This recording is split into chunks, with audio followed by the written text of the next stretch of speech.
मैंने अपनी आज वाइफ को बोला कि आज तू अपनी गवाही दे लोगों को कि तेरी टेस्टिमनी क्या है। आमीन। Hallelujah church, hallelujah. तो कितने जन तैयार हैं परमेश्वर की महिमा जो मेरे जीवन में हुई उसे सुनने के लिए? मैं आपको बताना चाहती हूँ कि परमेश्वर जो महिमा में परमेश्वर है वो दयावान है। परमेश्वर निर्बलों को चुनता है उनके जीवन में अपनी सामर्थ्य को सिद्ध करने के लिए, ताकि जब दूसरे लोग उस निर्बल को देखें तो परमेश्वर की महिमा हो, परमेश्वर की सामर्थ्य उनके जीवनों से दूसरे लोग भी शिफा पा सकें, दूसरे लोग भी सामर्थ्य को पाएं। आमीन।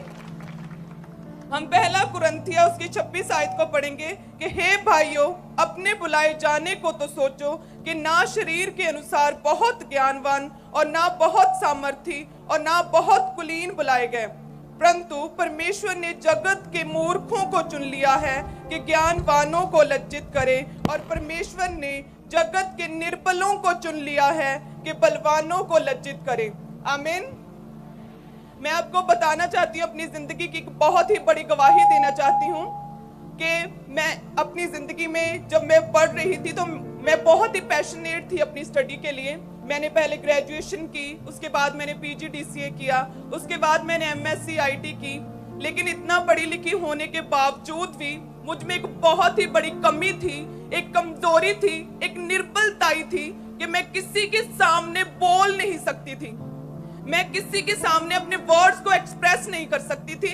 इवन कि मैं अपने स्कूल में अपने टीचर्स के सामने जब जाती थी तो उनके पास जाकर धीरे से बोलती थी कि मैम प्लीज मुझे कुछ भी खड़े होकर बोलने के लिए मत बोलिएगा, क्योंकि मुझ में इतना हियाब नहीं है, मैं इतनी शाई हूं कि मैं किसी के सामने बोल नहीं सकती। इवन के 30 स्टूडेंट्स 25 स्टूडेंट्स के सामने भी मुझ में इतना बल नहीं था कि मैं उनके सामने कुछ बोल सकूं। और टीचर्स पूछते थे कि क्या प्रॉब्लम है, क्या बात है, मैं उस समय कुछ नहीं बता पाती थी क्योंकि मैं बहुत ही शाई थी। और ऐसा ही चलता रहा, स्कूल, कॉलेज, उसके बाद यूनिवर्सिटी में मैं पढ़ती रही, बहुत पढ़ी, लेकिन इस पढ़ाई का, स्टडी का कोई फायदा नहीं हुआ, क्योंकि जो ज्ञान हमें परमेश्वर देता है, चाहे वो स्टडी के थ्रू हो, वह तभी दूसरों के जीवन में काम करता है जब हम बोल के दूसरों को समझा पाते हैं। क्योंकि उद्धार के लिए मुंह से अंगीकार किया जाता है, डिलीवरेंस के लिए भी मुंह से अंगीकार किया जाता है, लेकिन मेरी जिंदगी की ये सबसे बड़ी शर्मिंदगी और निर्बलताई थी कि मैं बोल के किसी से कुछ भी नहीं कह सकती थी, मैं खड़ी होकर लोगों में कुछ भी नहीं कह सकती थी, मैं इतनी कमजोर थी अंदर से। लेकिन और जब ये टीचर के पास जब नए क्लास में जाती थी तो टीचर को स्पेशल मिलती थी ये कि आप मुझे कोई भी ड्यूटी दे दो क्लास में, लेकिन मुझे खड़े होकर बोलने के लिए कुछ नहीं कहना, क्योंकि मैं बोल नहीं पाती हूँ, मेरे अंदर पता नहीं क्या चीज प्रॉब्लम है कोई। और ये प्रॉब्लम लगातार चलती रही, लेकिन जब मैंने मसीह को जाना, जब परमेश्वर का मसीह में कैसे आया वो बताओ। मैं जैसे मेरा पूरा परिवार मसीह में था और वो मुझे परमेश्वर के विषय में बहुत बताते थे कि परमेश्वर सर्वशक्तिमान है, वो इतने चमत्कार करता है, वो एकमात्र जीवित परमेश्वर है, उसके पास जाए, हम चर्च जाते हैं। लेकिन मैंने उनकी बातों का कभी भी विश्वास नहीं किया था। मैं परमेश्वर की विरोधी थी उस वक्त, मैं परमेश्वर का विरोध करती थी। मैं उदो बिल्कुल भी परमेश्वर ਨੂੰ ਜਾਣਦੀ नहीं ਸੀਗੀ और परमेश्वर ਦਾ विरोध करती सी। अपने पेरेंट्स ਦਾ बिल्कुल भी जो चमत्कारां ਦੇ ਵਿਸ਼ੇ जो परमेश्वर ਦੇ वचन ਦੇ ਬਾਰੇ ਦੱਸਦੇ ਸੀ, मैं बिल्कुल विश्वास नहीं सी करती। लेकिन एक दिन परमेश्वर ਦੀ अद्भुत कृपा हुई कि ईस्टर वाले दिन ਜਦੋਂ मेरी पूरी फैमिली तैयार हो रही सी प्रभु के घर जाने के लिए, और तब ये खामरा चर्च को जानते भी नहीं थे ये पूरा परिवार, या तब मैं अपने मेंटर और आपके फादर को बिल्कुल नहीं जानती थी। तो उस वक्त सभी पूरी फैमिली तैयार हो रही थी और मैं ऐसे ही लेटी हुई थी, क्योंकि मैंने तो चर्च में जाना नहीं था, मैं आराम से लेटी थी कि आज छुट्टी है, संडे का दिन है। तो एकदम से परमेश्वर के आत्मा की सामर्थ्य मेरी बॉडी पर उतरी और उसी वक्त मेरी पूरी बॉडी पाताल में धंस गई। उसी समय सुनो और सुबह के 6 बजे थे और पूरी बॉडी मेरी पाताल में धंस गई और मेरी आंखें खुली थी, मुंह खुला था, मेरे पेरेंट्स मेरे सामने तैयार हो रहे थे, लेकिन मैं कुछ भी बोल नहीं पा रही थी उस वक्त। और ऐसे ही चलता रहा कुछ सेकंड, उसके बाद धीरे धीरे मेरी बॉडी पाताल से ऊपर पृथ्वी के ऊपर आई, मैं अपने बेड के ऊपर फिर से लेट गई और उसके बाद मेरे कानों में आवाज आने लगी कि परमेश्वर तुम्हें बहुत प्रेम करता है, परमेश्वर ने तुम्हें चुना है अपनी महिमा को दिखाने के लिए। परमेश्वर ने तुम्हें चुना है अपनी सामर्थ को दूसरे लोगों में सिद्ध करने के लिए। परमेश्वर तुम्हें बुला रहा है, कम ऑन बेटी, कम टू मी बेटी, मेरी प्रिय बेटी मेरे पास आ। ऐसी आवाजें मेरे कानों में आने लगी और मैं सरप्राइज्ड और शॉक्ड थी। और जैसे ही मैं नॉर्मल हुई, कानों से आवाजें बंद हुई, उसी वक्त मैंने अपने पेरेंट्स को बताया। और वो ईस्टर का दिन था जब मैं पहली बार परमेश्वर की हुजूरी में, परमेश्वर की प्रेजेंस में और परमेश्वर के घर में गई थी। पहली बार चर्च जब गई थी, ईस्टर वाले दिन गई। वो ईस्टर का दिन था और उस दिन के बाद मेरी लाइफ ट्रांसफॉर्म हो गई, टोटल लाइफ चेंज हो गई। जब मैंने मसीह को जाना तो मेरी जिंदगी की सबसे बड़ी कमजोरी, सबसे बड़ी निर्बलताएं, जो मैं अपनी जिंदगी की सबसे बड़ी शर्मिंदगी समझती हूँ कि इतना पढ़ने लिखने के बावजूद भी मैं किसी से बात नहीं कर सकती थी, वो कमजोरी मेरी जिंदगी से दूर हो गई। आज ना केवल इस चर्च के लोग, गुरदासपुर ब्रांच के लोग, ऑनलाइन चर्चों में, बल्कि ऑनलाइन लाखों लोग आज मुझे सुन पा रहे हैं। हालेलुया। उसी तरह से जिस तरह परमेश्वर ने अपने महिमा में, परमेश्वर है, अपनी महिमा के धन में से परमेश्वर ने मुझे ये दान दिया कि अपनी आत्मा से भरकर परमेश्वर ने मेरी इनर प्रॉब्लम्स को, मेरी इनर बॉडी में अपनी स्ट्रेंथ को मेरे जीवन में डालकर मुझे अपना बल दिया है। उसी तरह से और जब ये चर्च जाना शुरू हुए थे तो इनके पास, इनके फैमिली के पास किराया नहीं होता था कभी भी। यस, हम फाइनेंशियली इतने सिक थे, इतने गरीब थे, इतना निर्धन परिवार था, इतनी बीमारियों परेशानी में थे, लेकिन कोई भी बीमारी, कोई भी पैसे की तंगी, कोई भी शर्मिंदगी हमें परमेश्वर से कभी भी दूर नहीं कर पाई थी। हम पवित्रता में खड़े रहे, परमेश्वर के वचन पर खड़े रहे। और मैं बताना चाहती हूँ कि जब चर्च आते थे तो इतना किराया भी नहीं होता था कि हम चर्च के लिए जो 100-120 रुपए उस वक्त किराया था कि हम वो पे कर पाए। हमने गांव का एक भी दुकान, जिसे बोलते हैं मनियारी की दुकान, जहां पर सभी बिस्किट्स, नमकीन वगैरह मिलते हैं, कोई भी दुकान, कोई घर नहीं छोड़ा था जिनसे हमने पैसा ना मांगा हो। सिर्फ चर्च आने के लिए, सिर्फ चर्च आने के लिए। क्योंकि जब हमने जान लिया कि 7वें दिन, जो पहला दिन है, उसमें परमेश्वर के घर में आना जरूरी है, तो हमने परमेश्वर के वचन को फॉलो किया। हमने नहीं देखा कि हमारी जिंदगी में क्या प्रॉब्लम्स हैं, क्या गरीबी है, क्या शर्मिंदगी है। हमने परमेश्वर को अपना लिया और सीधा परमेश्वर की ओर चलने लगे। और उसके बाद परमेश्वर ने मेरी जिंदगी में अद्भुत काम किए। आज परमेश्वर मुझे अपनी महिमा के लिए इस्तेमाल कर रहा है। जब ये फैमिली, जब ये चर्च गए तो ऐसा नहीं था कि एक दिन में इनकी प्रॉब्लम सॉल्व हो गई। यस, बहुत सालों तक हम ऐसे दुखों में, बीमारियों में रहे, ऐसे परेशानियों में रहे, लेकिन कोई भी दुख, कोई तकलीफ हमें परमेश्वर से, परमेश्वर के घर से हमें दूर नहीं कर पाई।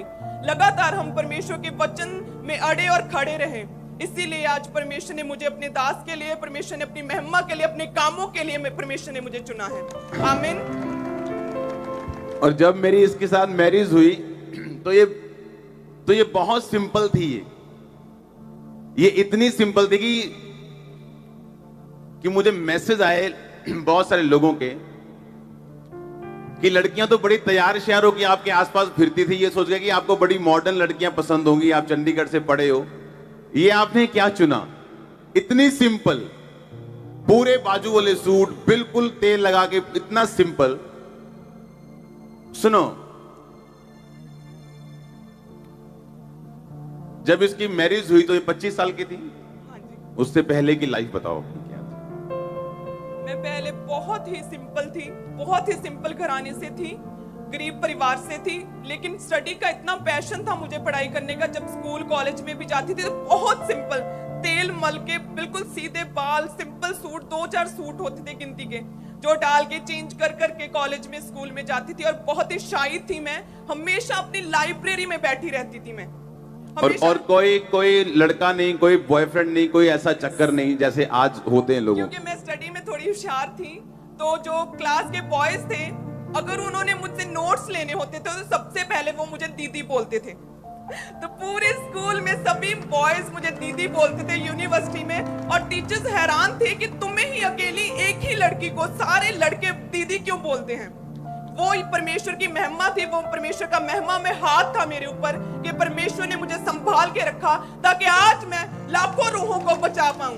आमीन। और ये इसको नहीं मालूम, ये मेरी प्रेयर थी कि परमेश्वर जब भी मेरी मैरिज हो तो एक क्लीन लड़की के साथ हो, जैसे मेरी लाइफ।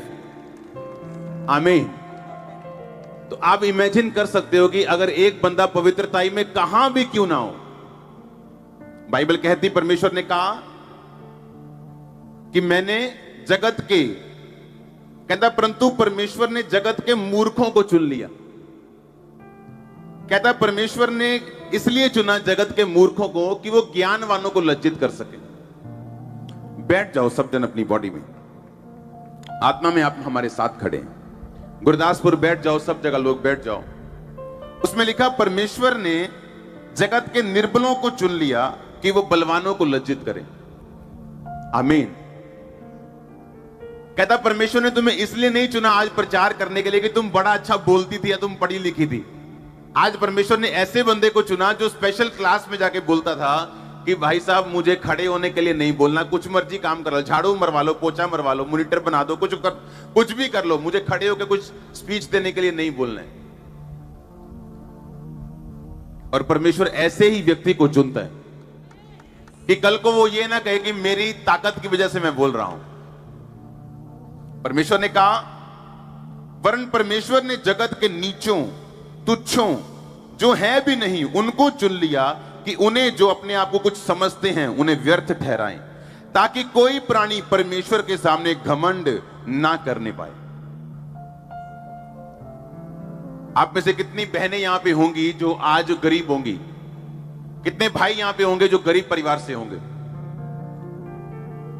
तो आपके स्पिरिचुअल मदर की टेस्टिमनी आपके लिए एक ब्लेसिंग है कि आप कहीं से भी खड़े हो सकते हैं। आपकी गरीबी मायने नहीं। इमेजिन करो, इनके घर रिश्तेदार जब आते थे तो बोलते थे कैसे हो तुम, तो क्या जवाब देते थे आपकी फैमिली जो थी? तो हम हमेशा अपने शब्दों से, हमेशा हम अपने नेचर से परमेश्वर की महिमा करते थे कि हम बहुत खुश हैं, हम बहुत खुश हैं मसीह को जान के, हम अपने परिवार में बहुत सुखी हैं। और अभी गवाही नहीं आई थी परिवार में, अभी थोड़ी थोड़ी गवाहियां शुरू हुई थी, अभी बड़ी गवाही नहीं आई थी परिवार में। लेकिन जब भी लोगों ने पूछना भाई तुम कैसे हो, तुम चर्च आना शुरू हो गए, क्योंकि यही थे उस गांव में जो सभी अन्य जातियों से भरा हुआ गांव है कि तुम अभी चर्च जाते हो, कैसे हो तुम।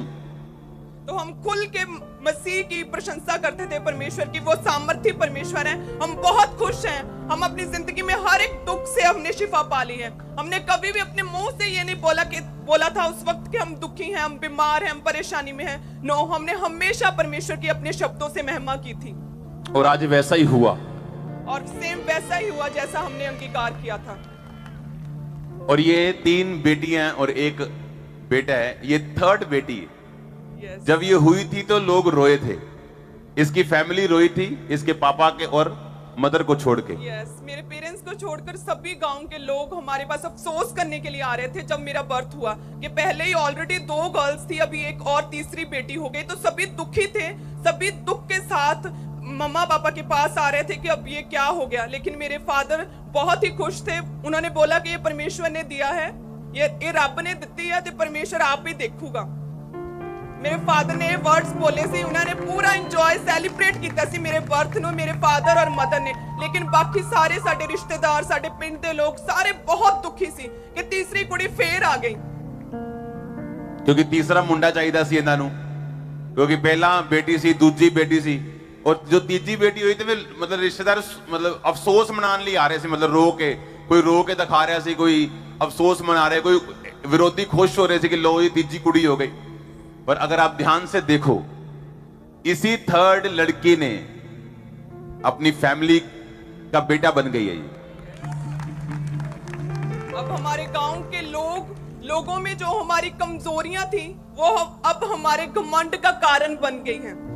अब लोग जान गए हैं कि बाकी मसीह परमेश्वर जीवित परमेश्वर है, वो सामर्थ्य और वो सब कुछ करने की सामर्थ्य रखता है। अब हमारे गांव के बहुत से लोगों ने मसीह को जान लिया है, बहुत से लोग मसीह में आ गए हैं। अब मेरे फादर मदर अभी परमेश्वर की फुल टाइम सेवकाई में है, मेरा पूरा परिवार अब परमेश्वर की सेवा में है। और ये सिर्फ और सिर्फ हुआ क्योंकि पहले हमने फेथ रखा, हम विश्वास में अड़े और खड़े रहे। हमने अपने दुखों में, तकलीफों में, कमजोरियों में कभी भी डगमगाए नहीं, हमने कोई डाउट नहीं किया। हमने सिर्फ यही सोचा कि अगर लाखों लोगों को परमेश्वर बचा सकता है, इतनी गवाहियों को हमने सुना, तो परमेश्वर एक दिन हमारी जिंदगी में भी जरूर कोई गवाही पैदा करेगा। हम विश्वास में अड़े और खड़े रहे। कोई किराया ना होने के बावजूद भी हर संडे पैसे मांग मांग कर हम मसीह के घर में परमेश्वर की प्रेजेंस में आते रहे, पवित्रताई में रहे, परमेश्वर के वचन पर चलते रहे, और परमेश्वर ने एक दिन अपनी दया की निगाह मुझ पर की और परमेश्वर ने अपने कामों के लिए मुझे चुना। आमीन। जोर से बोलो हालेलुया। तारीफ करो इस सरमन के लिए, आज इस प्रचार के लिए जोर से। आमीन। थैंक यू जीसस बोल दो ऊंची आवाज में।